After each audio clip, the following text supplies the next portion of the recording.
Ma'am, step back from the counter immediately. I'm simply asking why my diplomatic passport requires additional verification. Don't get smart with me. You're coming with us for additional screening. Additional screening based on what specific criteria, Agent? Based on my 15 years of experience identifying suspicious individuals. What exactly appears suspicious about a woman presenting valid government credentials? Lady, I've seen every fake ID in the book. Nice try. You just heard what happens when federal agents make assumptions that will cost them everything. But to understand how we got here, we need to go back to where this nightmare began and see it through the eyes of the man who started it all. Wednesday morning, 7:18 a.m., Reagan National Airport secondary screening area. Agent Michael Henderson adjusts his bulletproof vest and checks his watch. 15 years of federal service, and he still arrives 20 minutes early for every shift. His body camera blinks its small red light, standard protocol he barely notices anymore. He has no idea that this tiny device is about to record the end of his career. Henderson scans the morning crowd with the practiced eye of someone who's seen every scam, every fake document, every sob story that criminals use to slip through airport security. In his mind, he's protecting America from people who don't belong here, people who think they can game the system with convincing lies and expensive clothes. His coffee, black, no sugar, from the break room vending machine, has gone cold in the styrofoam cup he's been nursing for the past hour. The taste doesn't matter. What matters is staying alert, staying suspicious, staying ready for whatever deception walks through his checkpoint today. Agent Henderson has been having a rough month. His ex-wife's lawyer called again about increased child support payments. His apartment rent went up. And worst of all, he's been passed over for promotion to supervisory agent for the third time in 2 years. The feedback was always the same: needs improvement in cultural sensitivity and community relations. Code words that he translated as the department's political correctness agenda. This morning, he's working with Agent Sarah Chin, 18 months out of federal training, still eager to prove herself worthy of the badge. She follows his lead religiously, taking notes on his techniques, asking questions about his instincts. Henderson likes having a protege who respects his experience. Agent Tony Breslin completes their 3-person unit. Recently transferred from the Detroit office after what his personnel file diplomatically describes as interpersonal challenges with diverse community members. Henderson doesn't care about Breslin's past issues. What matters is that Breslin understands the reality of federal law enforcement. Trust but verify, and when in doubt, verify twice. The morning rush at Reagan National flows around their checkpoint like water around a rock. Business travelers hurrying to catch flights, families struggling with luggage and cranky children, the usual mix of American citizens returning home and foreign visitors presenting their documentation with varying degrees of nervousness. Henderson watches it all with the detached assessment of a predator studying a herd. Most people are exactly what they appear to be. But experience has taught him that the most dangerous criminals are often the ones who look the most legitimate, who dress the most professionally, who speak with the most confidence. That's when she approaches his checkpoint. Henderson's watching her like a predator, but he doesn't realize he's walking into a trap of his own making. Like, share, and subscribe right now, and let us know where you're watching from and what time is it. Because Henderson's about to learn why assumptions are the most dangerous weapon of all. Dr. Angela Washington moves through the diplomatic passport line with the confident stride of someone accustomed to VIP treatment. Her beige business suit is perfectly tailored, her leather briefcase obviously expensive, her entire presentation screaming, important person who expects special treatment. Henderson's instincts immediately activate. Something doesn't fit. Diplomatic passport holders are usually middle-aged white men in boring suits, or occasionally elderly foreign dignitaries with obvious security details. This woman, young, black, traveling alone with no visible protection, doesn't match his mental profile of legitimate diplomatic credentials. The timestamp on the morning security log reads 7:23 and 14 seconds a.m. In exactly 27 minutes, this interaction will be the most important evidence in a federal investigation that reaches the highest levels of government. But right now, Agent Henderson sees only what his biases allow him to see: someone who doesn't belong in the diplomatic line, someone whose confidence seems artificial, someone who's probably running a sophisticated scam that he's uniquely qualified to expose. Dr. Washington approaches his counter and places her diplomatic passport down with the casual efficiency of someone who's done this hundreds of times. The dark blue cover shows where from international travel, the page is filled with entry and exit stamps from capitals around the world. Henderson picks up the passport and immediately notices something that confirms his suspicions. The photo shows the same confident expression, the same direct gaze that suggests this woman believes she deserves special treatment. In his experience, legitimate government officials tend to look more humble, more appropriately deferential to law enforcement authority. "This passport doesn't match your profile," he says, choosing his words carefully. He pauses deliberately, emphasizing the word profile, his eyes narrowing as he studies her face. Dr. Washington maintains her professional composure, though Henderson notices the slight tightening around her eyes. Good, he thinks. Guilty people always show stress when questioned properly. "I'm sorry, Agent Henderson," she says, reading his name tag, "but could you clarify what you mean by my profile?" The fact that she's asking questions instead of simply accepting his authority raises another red flag. In Henderson's experience, innocent people comply immediately. People with something to hide start asking for explanations and clarifications. Henderson sets the passport down and crosses his arms, a power position he's perfected over 15 years of federal service. The dismissive expression that crosses his face matches his tone perfectly. "Ma'am, we see a lot of fraudulent documents in this line of work. These credentials could be easily fabricated. We're going to need additional verification." Agent Chen watches this interaction with growing interest. This is exactly the kind of thorough investigation technique that Agent Henderson has been teaching her. Question everything, trust nothing, verify independently. Agent Breslin nods approvingly from his position at the secondary screening table. Finally, someone who understands that proper law enforcement requires suspicion of people who seem too good to be true. Dr. Washington places additional State Department credentials on the counter, her movements still calm and professional.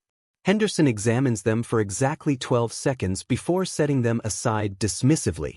"Anyone can print official-looking documents with the right computer," he declares. "We'll verify when we're ready to verify." This is the moment when everything starts to go wrong, though Henderson has no idea yet.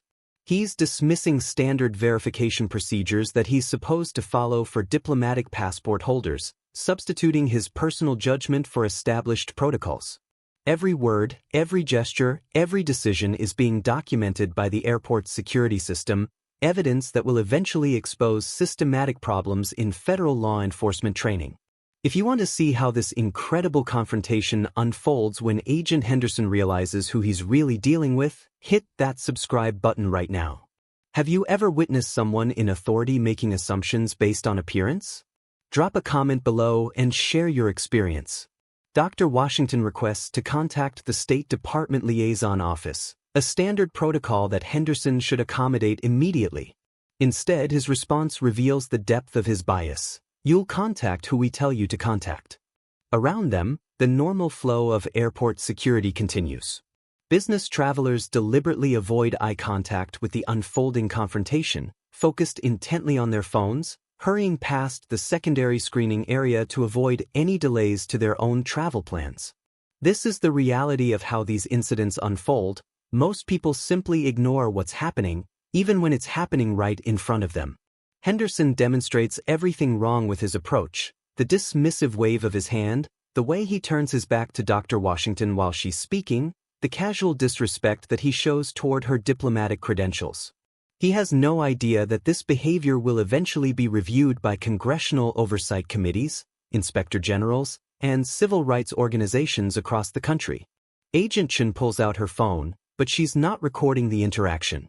She's checking the time, wondering when her shift ends, occasionally glancing at the confrontation with growing discomfort but not yet willing to speak up against her supervisor. Her own hesitation, her uncertainty, her growing awareness that something is going wrong, it's all being documented.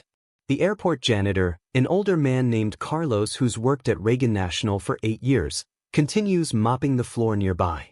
He's close enough to hear every word, but his experience has taught him that getting involved in these situations only leads to problems for people like him. Still, something about the way these agents are treating this woman doesn't sit right with him. Agent Breslin's voice cuts through Dr. Washington's measured responses. People like you think rules don't apply to them. The words are captured clearly by the security system, along with the tone, the barely concealed hostility, the way Breslin's face contorts with contempt as he speaks. The timestamp shows 7:31 and 22 seconds a.m. In less than an hour, this recording will be evidence in a federal investigation. The phrase hits Dr. Washington like a physical blow, triggering a memory she's tried to forget. 2 years ago, during her confirmation hearing for the DHS position, Senator Bradley from Wyoming had questioned whether someone with her background could really handle national security matters.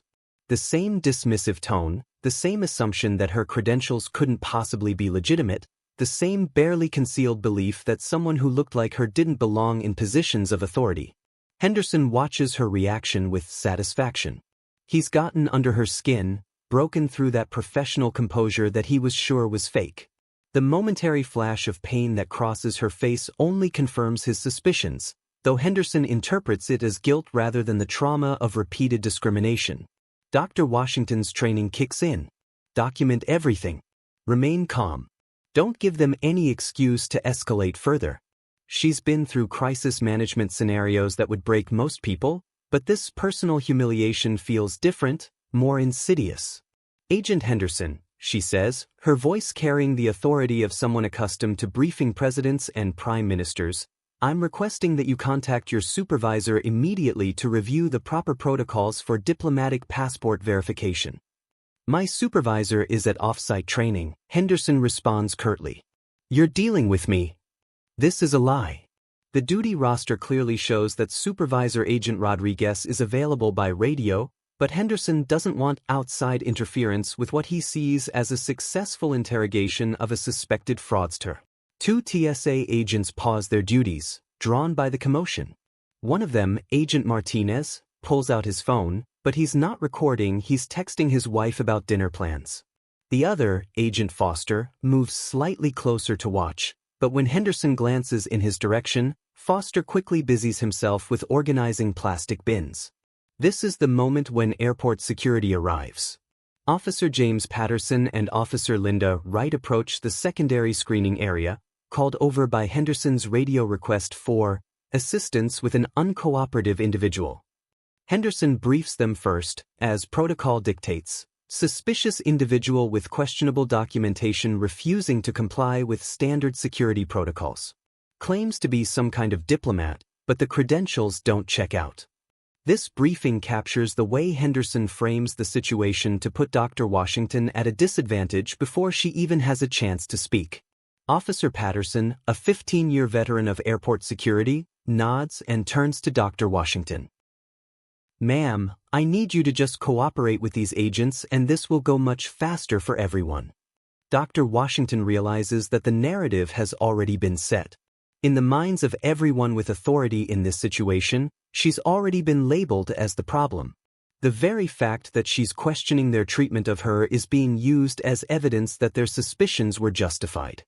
Her momentary frustration is clear, the way her shoulders tense as she realizes how completely the system has failed her. But so is her professionalism, her refusal to escalate despite being given every reason to do so. Officers, she says, maintaining her professional composure despite the mounting frustration, I've presented valid diplomatic credentials issued by the United States Department of State. I've requested standard verification procedures. I've been cooperative and respectful. What specific security concern justifies this extended detention? Agent Breslin scoffs audibly, his dismissive sound captured perfectly by the security system. Extended detention? Lady, you've been here for 10 minutes. We're just doing our jobs. But Dr. Washington knows something that none of these agents realize. Her secure phone has been buzzing continuously in her briefcase. The White House Situation Room has been trying to reach her for the past hour. There's a developing situation in Eastern Europe that requires immediate attention from the Secretary of Homeland Security. Henderson watches her check her watch, though he interprets this as impatience rather than genuine concern about national security matters. Every minute she's detained here is a minute that critical decisions are delayed. She also knows that asking to make that phone call will only escalate the situation. These agents have already decided she's lying about her credentials. Claiming to need to speak with the White House will only convince them that she's delusional on top of being dishonest. The irony is not lost on her, and a bitter smile crosses her face. She's responsible for overseeing the very agency that's detaining her. ICE reports directly to the Department of Homeland Security. These agents work for her, though they have no idea. Officer Wright asks Dr. Washington to step into a separate screening area, ostensibly for privacy but really to remove the situation from public view. They walk the 20 feet to the isolated booth, and Henderson positions himself so he can observe from his position of authority, looking down at someone he believes is a criminal. Dr. Washington sits in the plastic chair they've provided and checks her watch. The timestamp shows 7:41 and 15 seconds a.m. The confrontation has now lasted 23 minutes.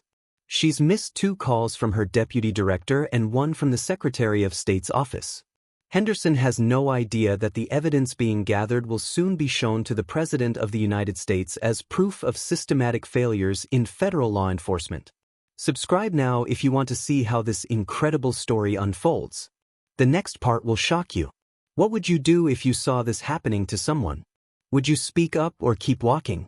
Let us know in the comments. Officer Patterson pulls Agent Henderson aside for what he hopes will be a quick resolution. Look, can't we just run her documents through the system and move along? I've got 3 other situations to deal with this morning. Henderson shakes his head, his determined expression unmistakable. Standard protocol for questionable documents is extended verification. Besides, something about her attitude just rubs me wrong. She's being evasive. The irony of this statement isn't lost on anyone who will eventually review the evidence. Dr. Washington has been nothing but professional and cooperative, while Henderson has been dismissive and hostile from the first moment of contact. Dr. Washington's secure government phone finally dies in her briefcase. The battery has been drained by the constant incoming calls from her staff, the White House, and various agency heads who need her input on developing situations. She reaches for her charging cable, and Agent Chin immediately steps forward. "Ma'am, I need you to keep your hands visible at all times." "I'm getting my phone charger," Dr. Washington explains patiently. Chin responds, "We'll handle your personal items," though she makes no move to actually help charge the phone. Officer Patterson approaches Dr. Washington with a clipboard. "Can you explain why you're traveling today?" "I'm returning from a medical conference in Geneva where I delivered a keynote address on global health security preparedness." Patterson writes this down dutifully, his skeptical expression clear. Agent Henderson has already decided this is probably a lie, and his influence has shaped Patterson's assessment as well. "What kind of doctor are you?" Patterson continues. "I'm a physician with specialization in epidemiology and public health emergency preparedness." Agent Breslin, overhearing this exchange, shakes his head dismissively. "Right, and I'm the Pope. Lady, we've heard every story in the book." Henderson nods in agreement, his complete buy-in to Breslin's dismissive assessment obvious to anyone watching. The timestamp shows 7:52 and 33 seconds a.m. They've now been detaining Dr. Washington for 34 minutes without following proper verification protocols. The TSA agents who had paused to watch earlier have now moved on, their deliberate avoidance of the situation clear. When investigators later interview them, they'll claim they didn't see anything unusual. The security footage will prove otherwise, showing their clear awareness of the confrontation and their decision to avoid involvement. Dr. Washington finally gets her phone plugged into a charging station and calls the State Department duty officer. After a brief hold, she's connected to Officer Sarah Martinez. "This is Dr. Angela Washington. I'm being detained at Reagan National Airport by ICE agents who are questioning my diplomatic credentials. I need immediate verification of my status." Henderson leans in to listen to the call.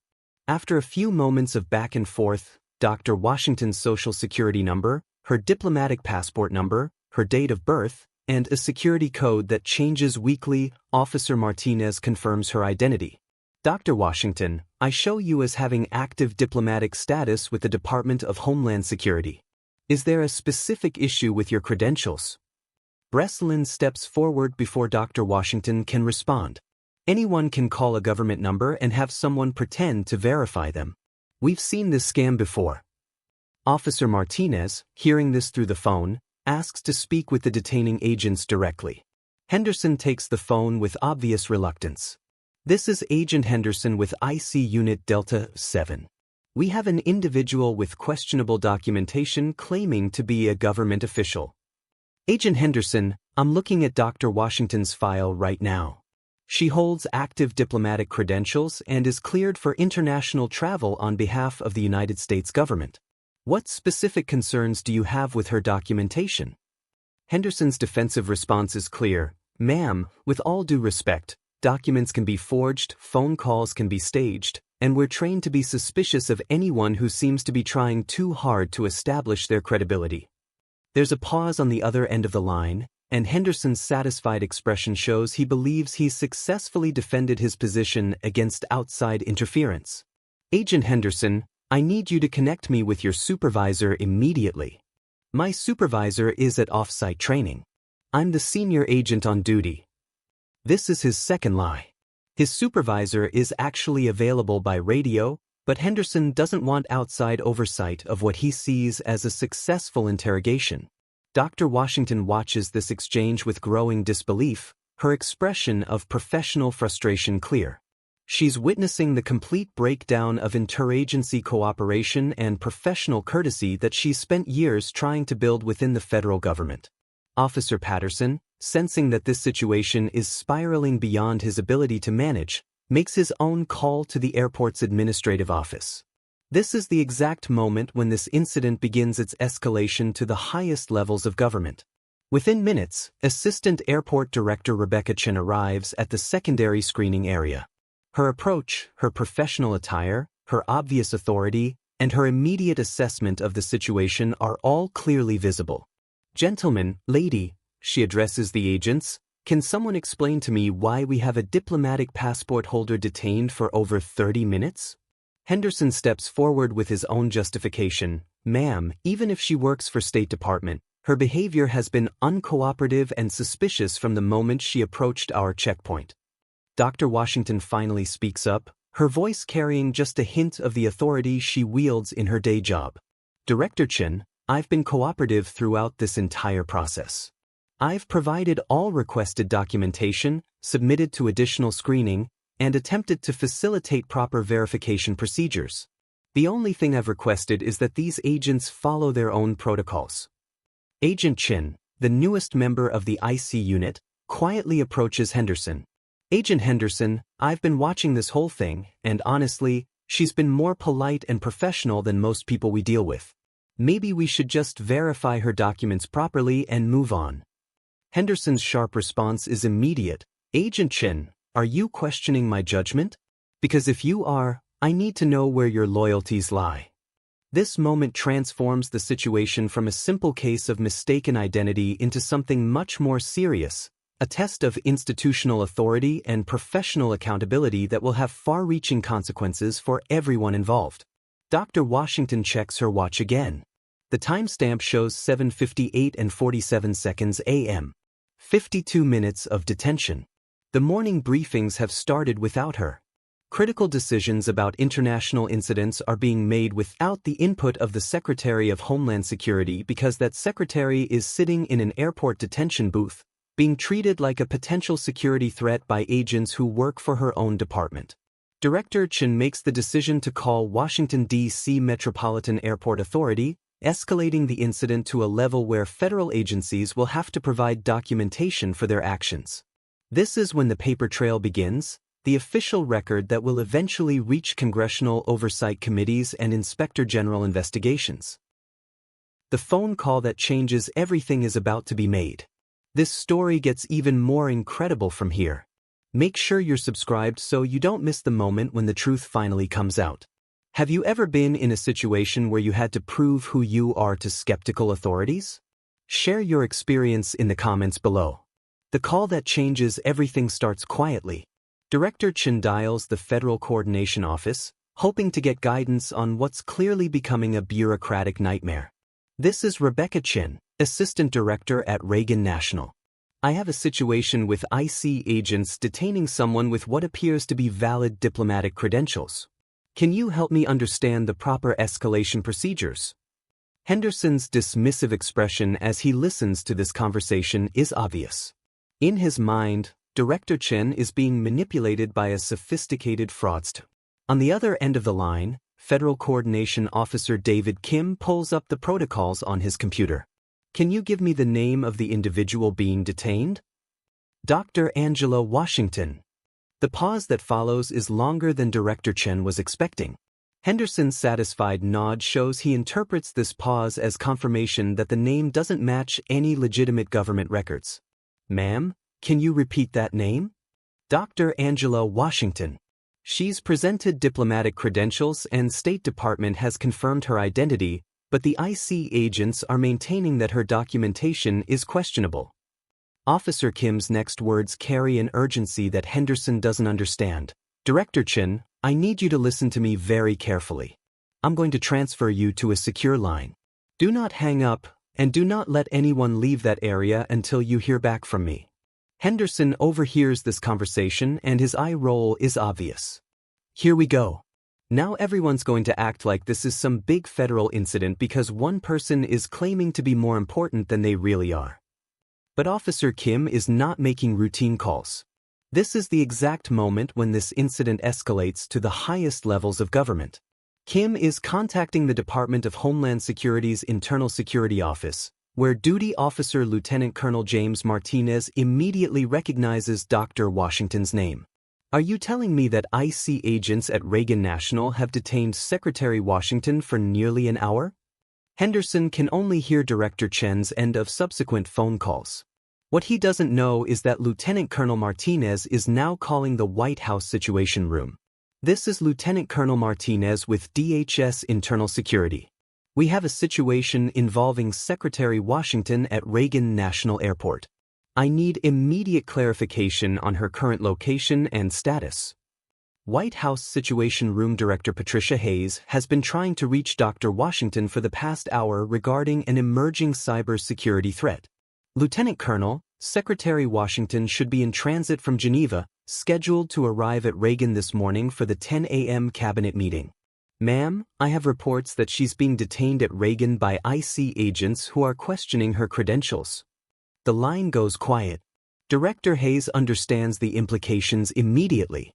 The Secretary of Homeland Security, the person responsible for overseeing ICE, TSA, and airport security nationwide, is being detained by agents from her own department who don't recognize their own boss. Meanwhile, back at the secondary screening area, Dr. Washington sits in the plastic chair, reading what appears to be classified materials on her phone. Henderson interprets this as someone trying to look important, not realizing he's watching the Secretary of Homeland Security reviewing urgent national security briefings. Agent Chen approaches Henderson with growing concern. Agent Henderson, I just overheard Director Chen mention something about transferring to a secure line. Maybe we should reconsider our approach here. Henderson's defensive response is immediate. Agent Chen, in 15 years of federal service, I've learned that when people start making a lot of phone calls and acting like something is urgent, it's usually because they're trying to cover up their own mistakes. Agent Breslin nods in agreement. Exactly. If she was really some important government official, don't you think she would have said so from the beginning? Important people don't just sit quietly in detention booths. This conversation perfectly documents how implicit bias prevents people from recognizing evidence that contradicts their assumptions. This is where Dr. Washington's years of crisis management training become both a blessing and a curse. Her calm professionalism is being interpreted by Henderson as evidence that she's not really who she claims to be. She checks her watch again, 8:15 and 22 seconds a.m. Over an hour of detention. Director Chen's phone rings, and she answers on speaker. It's Officer Kim calling back on the secure line.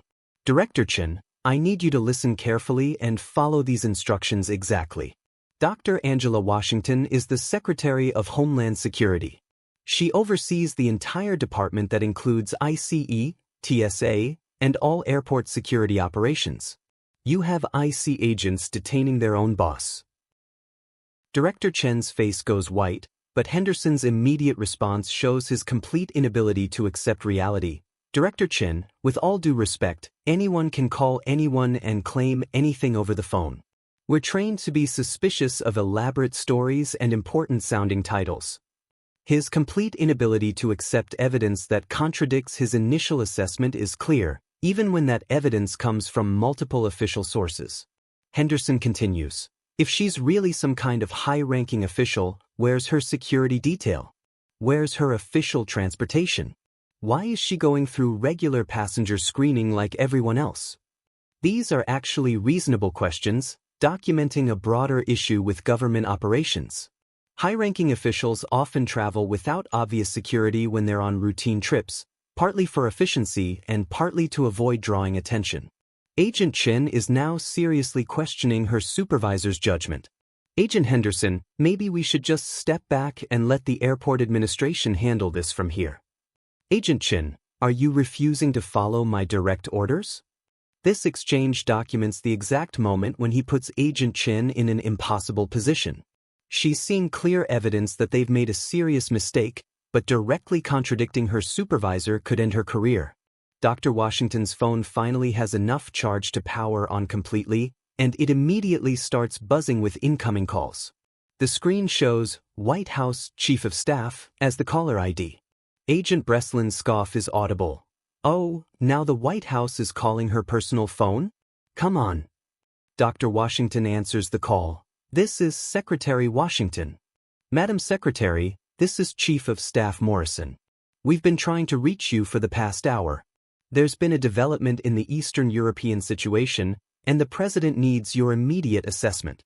Henderson interrupts immediately. Ma'am, I need you to end that call immediately.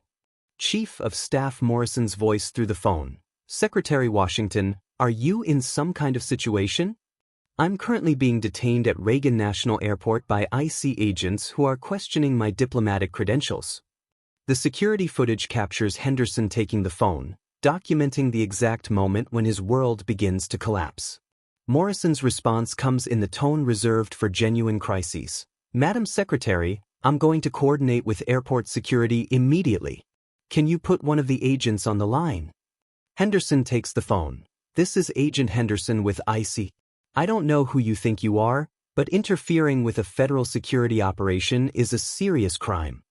Agent Henderson, this is White House Chief of Staff Thomas Morrison.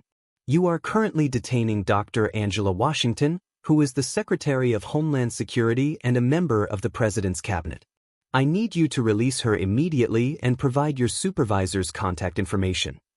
Henderson's face shows the authority in Morrison's voice finally beginning to penetrate his certainty. But Agent Breslin steps forward. Chief of Staff or not, we're following proper security protocols. If she's really who she says she is, she can prove it through proper channels. This is the moment when institutional authority collides with individual stubbornness, documenting every second of Henderson's career ending in real time. Dr. Washington finally stands up from the plastic chair. Agents, I think it's time we resolved this situation properly. The truth is about to come out. Subscribe now to see how this incredible confrontation reaches its climax. What do you think should happen to these agents? Let us know in the comments below. The White House Chief of Staff doesn't make idle threats.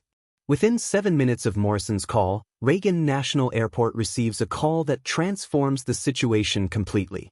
Airport Senior Director Marcus Webb arrives personally, accompanied by 2 senior security supervisors and the airport's federal liaison officer. Webb's expression is grim as he approaches the secondary screening area. When Webb takes one look at Dr. Washington, his immediate recognition is unmistakable. The woman sitting calmly in the detention booth, reading classified briefings on her phone, is unmistakably the Secretary of Homeland Security. Secretary Washington, Webb says, appropriate respect and mortification clear in his voice. I am Director Marcus Webb, and I want to personally apologize for this completely unacceptable situation.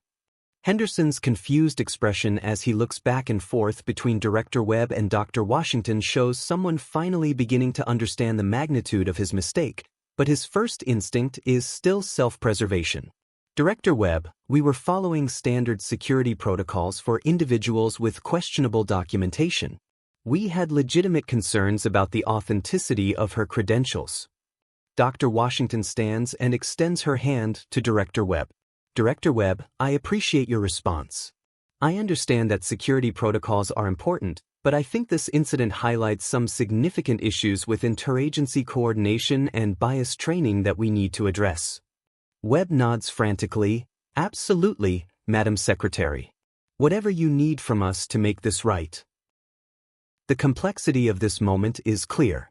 Dr. Washington faces a choice that will define not just her own response to this incident, but also set a precedent for how similar situations are handled throughout the federal government. She could demand immediate termination of the agents involved. She could escalate this to a full Inspector General investigation. She could use this incident to push for sweeping policy changes. Or she could use this as a teaching moment, recognizing that institutional change happens slowly and that destroying individual careers might not lead to better outcomes. Agent Chen steps forward, her voice barely above a whisper. Madam Secretary, I want to apologize for my role in this situation. I should have spoken up sooner when I began to have concerns about how this was being handled. Dr. Washington's response is patient and measured. Agent Chen, what specifically concerned you?